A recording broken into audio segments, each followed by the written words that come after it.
ক্ষমতা গ্রহণের আগেই যুক্তরাষ্ট্রের নতুন মন্ত্রিসভা গঠনে ব্যস্ত ডোনাল্ড ট্রাম্প। নিজের পছন্দের ব্যক্তিদের দিচ্ছেন বিভিন্ন দফতরের দায়িত্ব।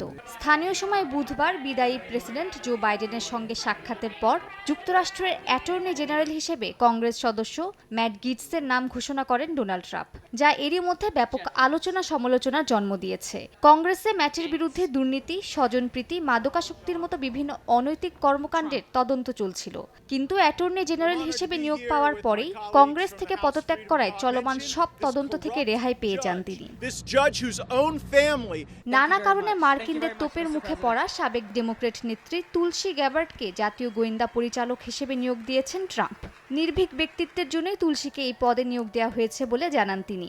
ডেমোক্র্যাট হিসেবে রাজনৈতিক জীবন শুরু করলেও গেল নির্বাচনে ভোল পাল্টে ট্রাম্পের পক্ষে অবস্থান নেন তুলসী। তার বিরুদ্ধে ইউক্রেন যুদ্ধে রাশিয়ার প্রোপাগান্ডা প্রচারের অভিযোগ ওঠে। এছাড়া মধ্যপ্রাচ্য ইস্যুতে ট্রাম্পের কঠোর সমালোচনা করতেও দেখা গেছে তুলসীকে। সিরিয়া যুদ্ধে বাশার আল আসাদের বিরুদ্ধে সমালোচনা করেও মার্কিনদের তোপের মুখে পড়তে হয় তুলসীকে। প্রতিরক্ষা মন্ত্রী হিসেবে ফক্স নিউজের উপস্থাপক পিট হেগসেথকে বেছে নেয় উদ্বেগ প্রকাশ করেছেন পেন্টাগনের সাবেক সদস্যরা। মার্কিন সেনাবহরের দায়িত্ব গ্রহণের পাশাপাশি প্রেসিডেন্টকে পরামর্শ দেওয়ার মতো যোগ্যতা অনভিজ্ঞ পিটের আছে কিনা তা নিয়ে প্রশ্ন তুলেছেন তারা। এদিকে যুক্তরাষ্ট্রের পররাষ্ট্রমন্ত্রী হিসেবে মার্কো রুবিওর নাম ঘোষণা করেছেন ট্রাম্প। এই প্রথম লাতিনো বংশোদ্ভূত কোনো রাজনীতিক যুক্তরাষ্ট্রের পররাষ্ট্রমন্ত্রী হবেন।